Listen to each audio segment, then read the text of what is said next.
if somebody's looking to get in sales or maybe move up through the food chain from that small entry level, I'm at SDR, BDR, maybe I'm at customer success and I want to move into sales, what are maybe the one, two biggest challenges that you see somebody having? Well, challenges is going to be bad leadership. I think that's one of the things. So find people who care about you and care about your growth. That is first and foremost. I've been so fortunate that Justin here at LeadMD, which is now Shift Paradigm, he has given me the opportunity to just figure it out my own way and provide some structure along the way, right? Some intensity that I may not have on my own, a little bit of structure here and there, but for the most part, like, listen, man, you help us grow, we're going to grow together and you're going to be rewarded for it. Great. Steve in my other company, like, he taught me how to think like a businessman. We weren't just selling, like we were starting little niche businesses, think different, that kind of thing. So I would say find people that care about you and care about your growth. That's first and foremost. You can feel that when you're in the interview process. Don't be desperate. Don't fall in love with the idea of my top guy makes $1 million. Great. What does everybody else make? Yeah, right. exactly. Like when you're starting out, like you got to think about those things. And then my other thing we talked about a little bit, don't get caught up in the perception of what you think sales should be.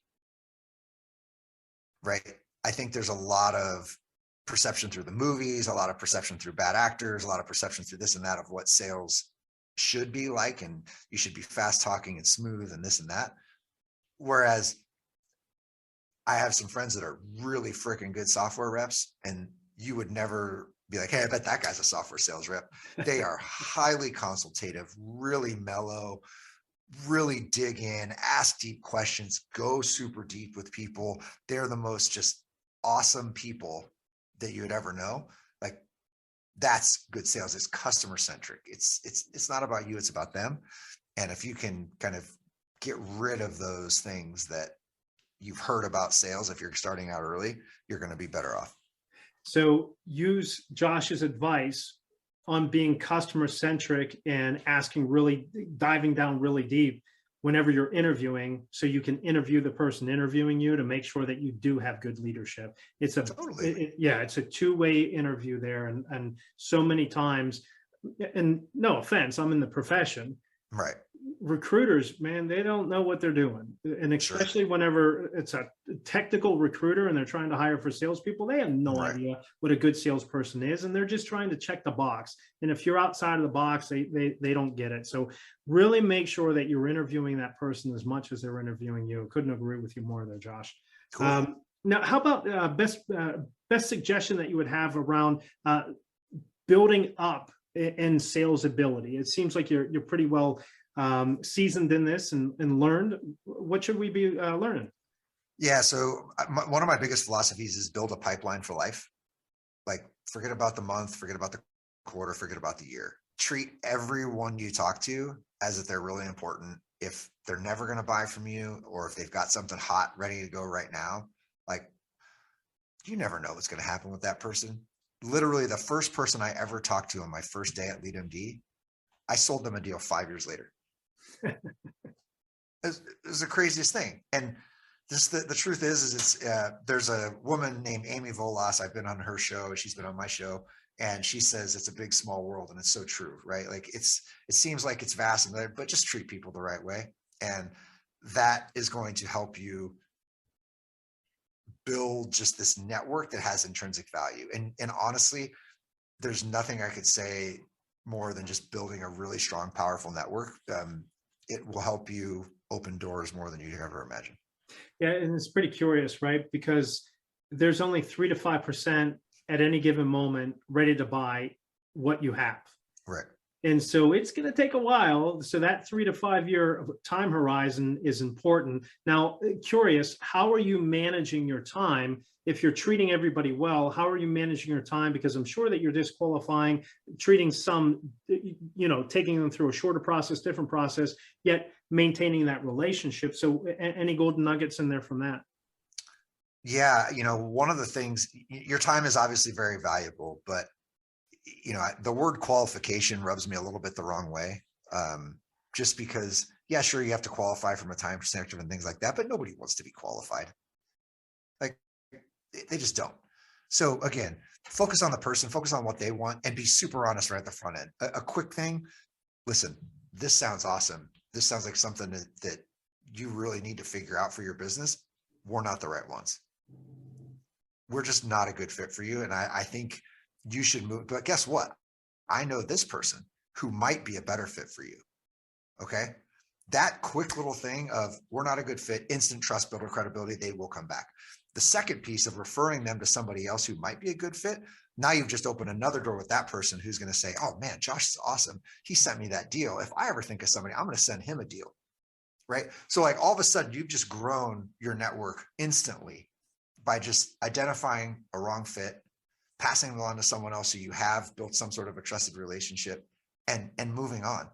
You don't need to nurture that relationship anymore. You don't need to spend the time on it. It'll come back around, I guarantee. They are the best evangelists for you. Couldn't agree with you anymore on that one. Now, resources that you might recommend, books, podcasts, guides, anything along those lines? Yeah. So one of my favorite books is Christopher Voss's Never Split the Difference. It's a negotiation book. It's about hostage negotiation. It has nothing to do with sales, but it has everything to do with sales.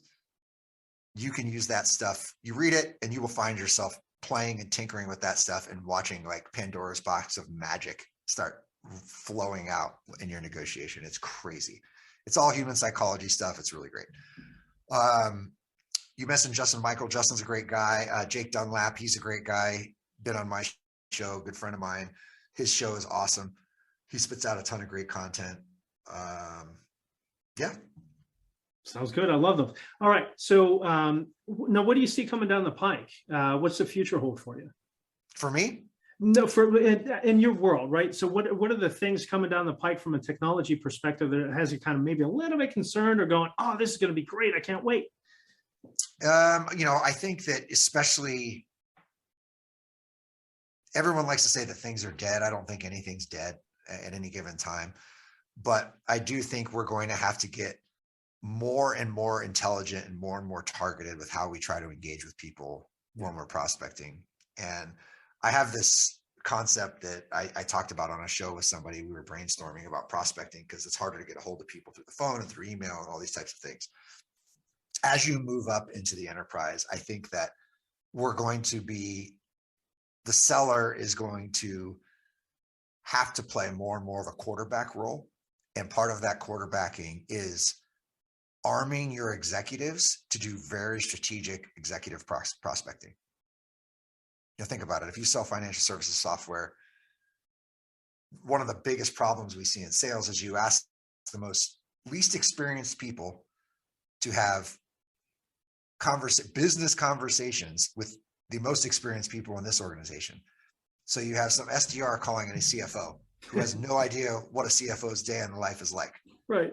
But now, if you're in a deal cycle and you say, listen, I've identified these 5 companies. These are great fits for our solution because of XYZ. My research tells me that they're going through this, this, this, and this. They're a perfect fit. Now you arm your CFO to reach out to their CFO. There's an instant credibility, instant connection, instant conversation. They can do that. I think that there is a future state, especially in the enterprise, where quarterbacking in sales and prospecting in enterprise sales is executive wrangling, I guess, or should I say? Yeah, well, actually, it's a really good point. I mean, you talk about multi-threading to a whole new level. I forget there's an exact term for that, but it's where you have that peer-to-peer engagement. So that's going to become even more and more important. Yeah, I know Jamal Reamer, who wrote the book Mega Deal Secrets. That's another book I do recommend if you're doing the enterprise thing. It was so freaking inspiring. I was jacked up. But he calls it executive whispering, and I think that that's a good term for it. Nice. I like that. So Mega Deal, you said Mega Deal? Mega Deal Secrets. Secrets. Okay. Cool. All right. We'll check that out.